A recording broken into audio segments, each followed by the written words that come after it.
Hello and welcome to the Car Care Nut channel. In today's video I'm going to show you guys how to replace the brake fluid as part of a maintenance, not repairs, for all Toyota models, Lexus, including hybrids. But before we get started, if you're new to the channel, welcome. Consider subscribing to the channel. Check out some other videos if you are a returning subscriber. Well, thank you so much for watching another one of my videos, and without further ado, let's get to work.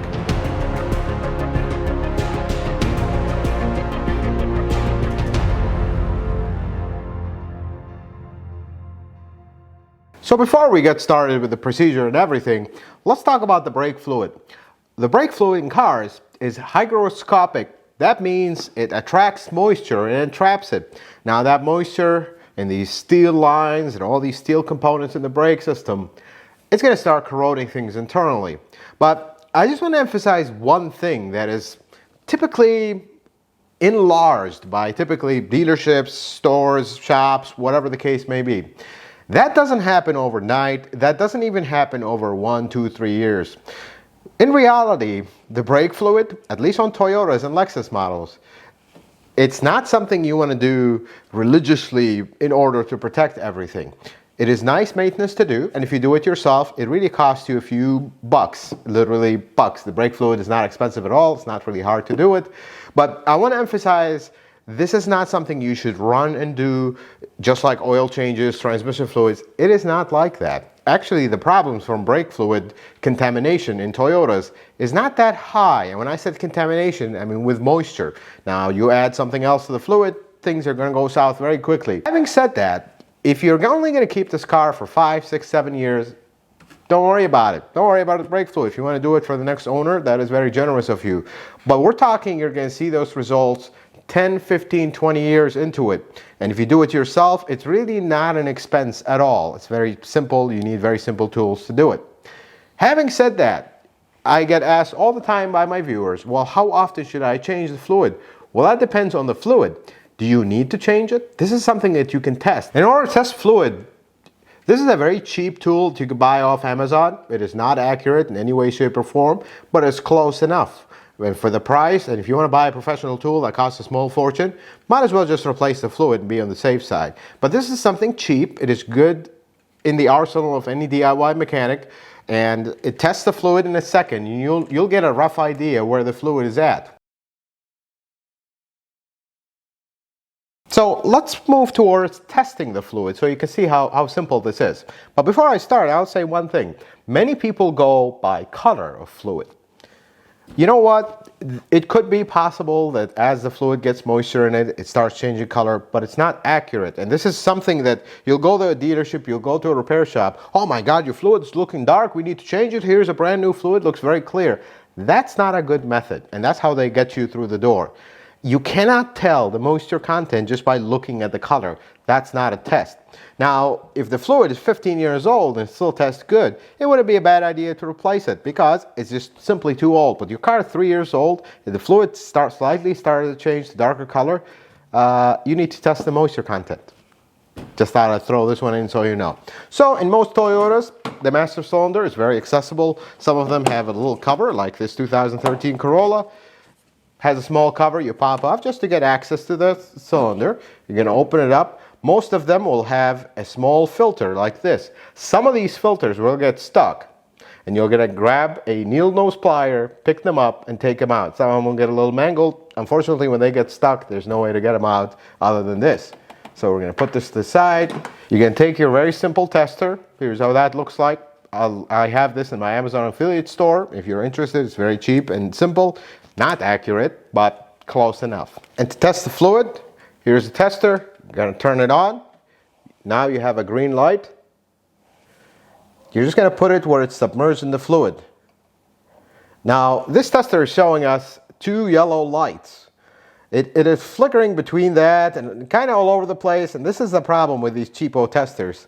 They're just too sensitive and they start flickering like that as you move it across the fluid.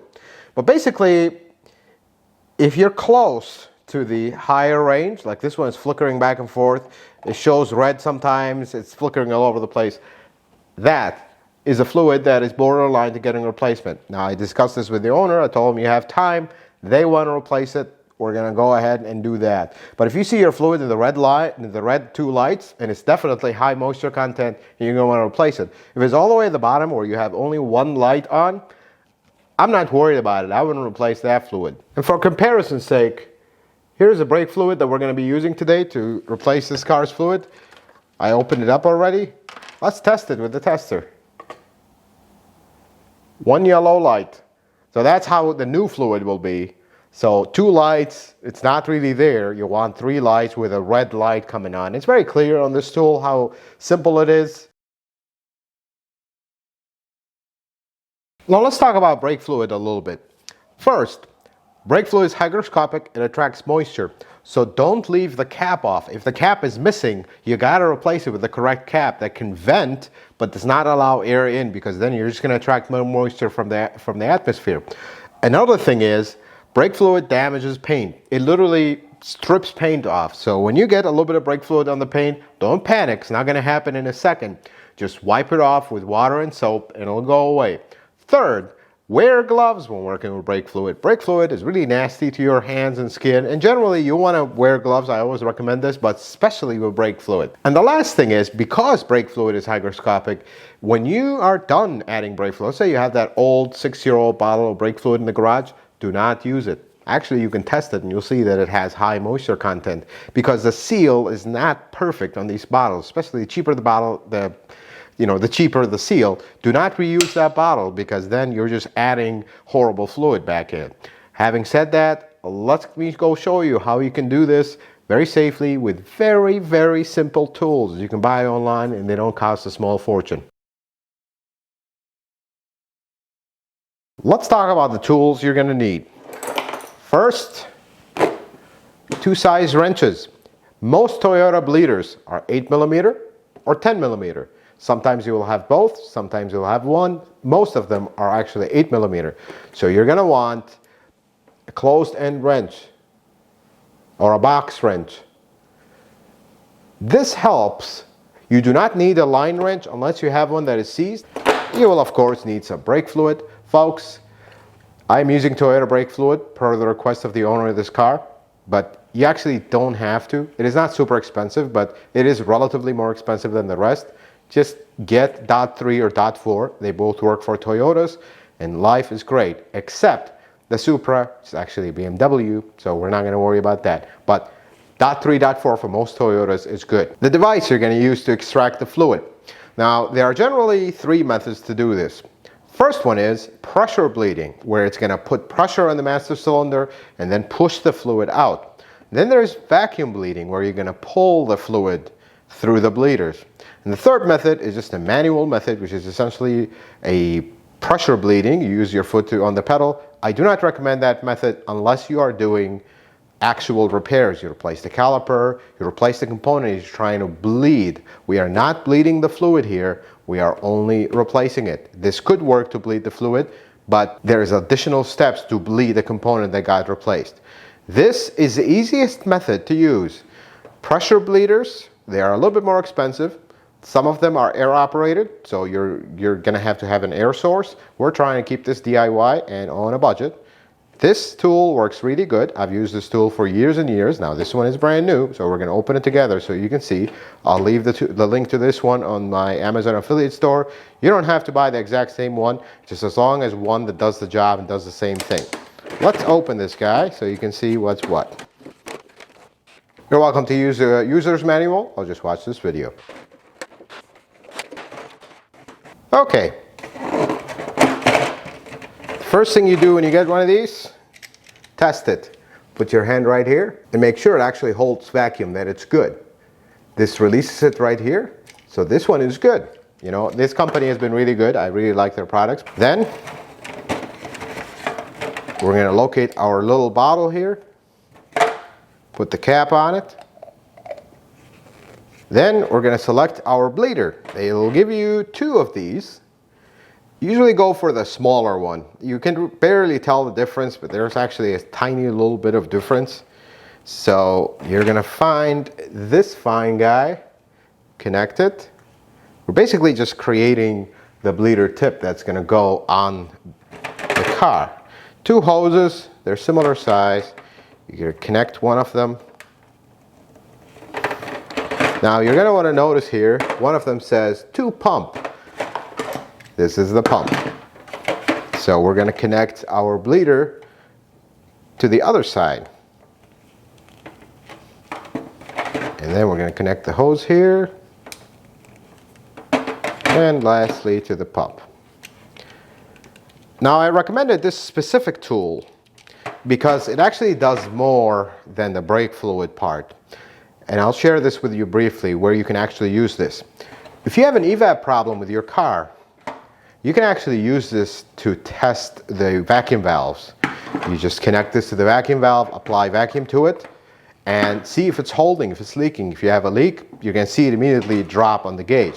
So when you buy tools, you want to always buy a tool that'll have multiple purposes, not just for one thing, if possible. Not always possible, but you get the idea. So now we assemble this. Let's go to the car and we'll start replacing the brake fluid.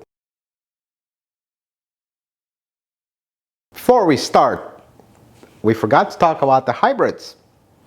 If your car is not a Toyota hybrid or a Lexus hybrid, you can skip this part and start with the procedure. But if you have a Toyota hybrid, folks, I really need you to pay attention to this because this could be the difference between you doing this DIY, saving money, and life is great, and you having a major brake problem and now you're going to a dealership. So follow the following precautions. Make sure the car is off, completely off, shut off, and the keys outside the car and away from the car. Second thing, do not open the driver's door for whatever reason when you have the procedure going. When you have a bleeder open, do not open the driver's door. Third, do not open the bleeder that is located on the hydraulic unit for the stroke simulator. That's what it's called. Do not open that one. Do not get the fluid out. You are trying to replace majority of the fluid safely DIY, but you're never going to be able to get 100% of the fluid short of getting a very expensive scan tool to do that bleeding and do that procedure. And that procedure is not simple, and even dealerships don't do it when they replace your fluid. God honest truth, I will tell you that. So having followed these precautions, you're going to prevent issues. If you really want to take it to the next level and really be on the safe side so you wouldn't have to worry, disconnect the 12-volt battery. Just disconnect the negative terminal, leave it on the side, and life is good. The idea here for hybrids, you do not want the pump to run while you have a bleeder open, because then everything goes haywire and now we have big problems. As long as the pump does not run, which it runs every time you open the driver's door, we're good. Having said that, please, if anything is not clear before you do this procedure, ask a question in the comments. Me or many of the other viewers will help you if anything is not clear. Having said that, let's start with the procedure.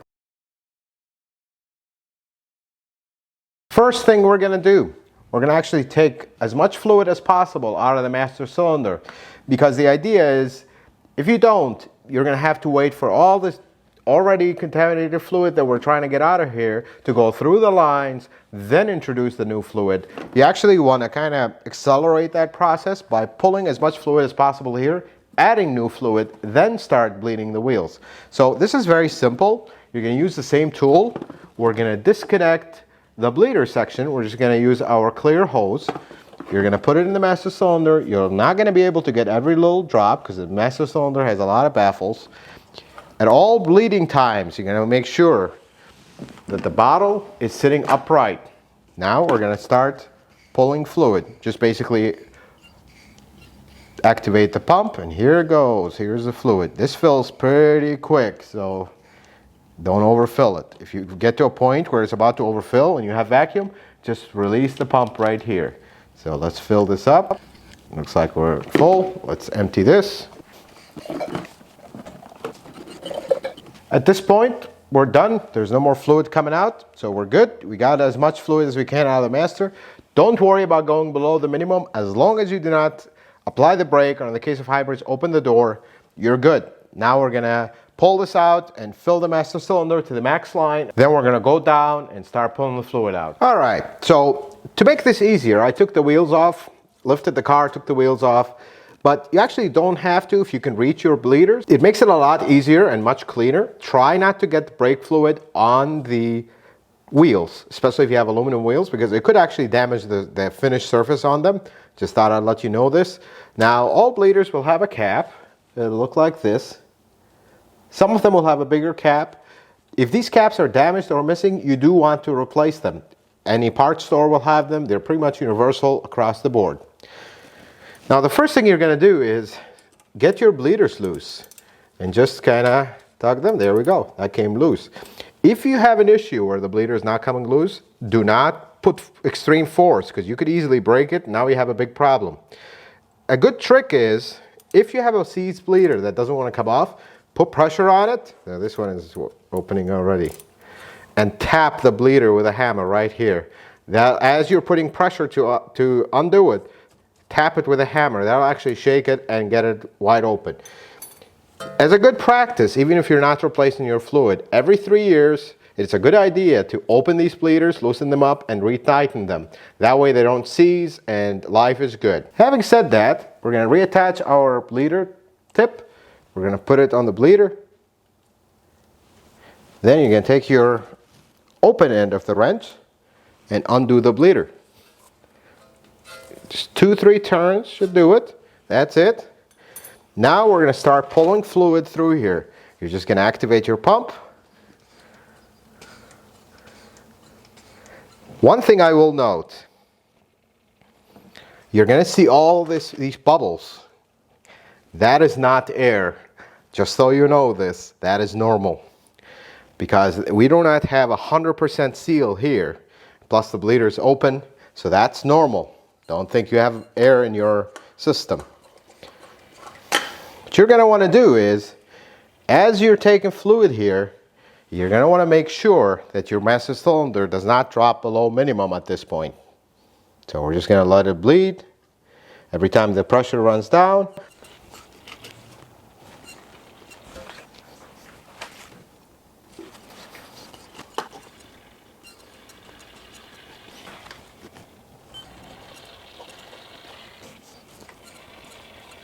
Now that you've almost filled this bottle, by the way, never overfill this bottle. Do not overfill it, because then you'll get brake fluid into the pump and that could damage it. Take a towel, put it underneath, take the hose off. Now you're going to notice the bleeder is dripping. Let it drip a few drips on the ground and then close it off. There we go. Now clean your caliper, any fluid that's spilled. If you want, you can use brake cleaner, but you can also just wipe it off. And that's it. That's one side caliper fluid replaced. And of course, don't forget to put your cap back on. So at this point, you're going to repeat that same process on all other 3 wheels and you're all set. But before you do all set, make sure you pump your brake pedal. Sometimes that vacuum that you're creating actually pulls the piston in, and there is nothing worse than finishing a job in the car and you press on the brake pedal and the pedal just goes to the floor. Don't worry if that happens. As long as you follow this procedure exactly as I outlined it, never let the fluid run low in the master cylinder. Do not just push the brake pedal while it's doing the bleeding or any of that. You should have no air in the system. You let it drip. Sometimes you will take that hose off and there will be no drip. You gotta wait for it to start dripping. It might take a little bit of time, but wait for it to start dripping, then close your bleeder. Make sure, I'll say this one more time, do not forget to pump your brake pedal up after you're done with this procedure, after you've done all 4 wheels. Do check your brake fluid again, make sure it's at the max line, or here is my recommendation actually, you wanna see, remember which level it was at. If your brakes are halfway, brake fluid will be a little bit low. Don't overfill it to max. Always keep the brake fluid at the same level because it'll go up and down as your brakes wear down. And before we wrap up the video, I want to answer some frequently asked questions. Before you ask them in the comments, here they are. Dot 3, dot 4. They're interchangeable. You're good to use either of them. You don't have to worry. Most Toyotas are okay with dot 3, but if you want to use dot 4, absolutely go ahead. Second one is do not store old brake fluid. And this is one that I see mistakes. Oh, I did my first car and then 2 years later I'm doing my second car with the same brake bottle. don't do that. Always get fresh fluid when you do brake replacement brake fluid replacement, because then it kind of becomes counterproductive. The other thing is, how much fluid do you need? There's actually no real number that I can give you. These Toyota bottles are small. You can get 2 of them. That should bleed the car. Basically, do what makes you happy, because the amount we took today that you saw from that one wheel, especially that was the front wheel that we did here to show you in the demonstration, that is way more than the line takes, but we're trying to pass as much fluid as possible. The second thing is the rear brakes will take a little bit more, but nowhere near as much as that whole bottle is. So if you're going through 2 bottles through this car, 2 Toyota size bottles, the small ones, that's more than enough to replace everything. And the third thing is, people will say, well, what about the ABS? How do we replace the fluid with that? You actually did some of the fluid that is out of the ABS. And actually, there's no real procedure to do that, short of getting a scan tool and starting all over. And even then, you will not get every last drop out of it. So you're doing this, you're doing the best. That's why it's maintenance. We're not doing repair here. This is maintenance. Most of the fluid will get replaced, and life is good. I hope this video was helpful and informative, and if any question you have that was not covered in the frequently asked questions, don't hesitate to leave in the comments, and I'll be more than glad to help. If you like this video, consider giving it a thumbs up. If you're not a subscriber to the channel, consider subscribing to the channel. Check out some of my other videos, and until the next video, folks, may the Lord bless you and keep you, and you have yourself a wonderful day.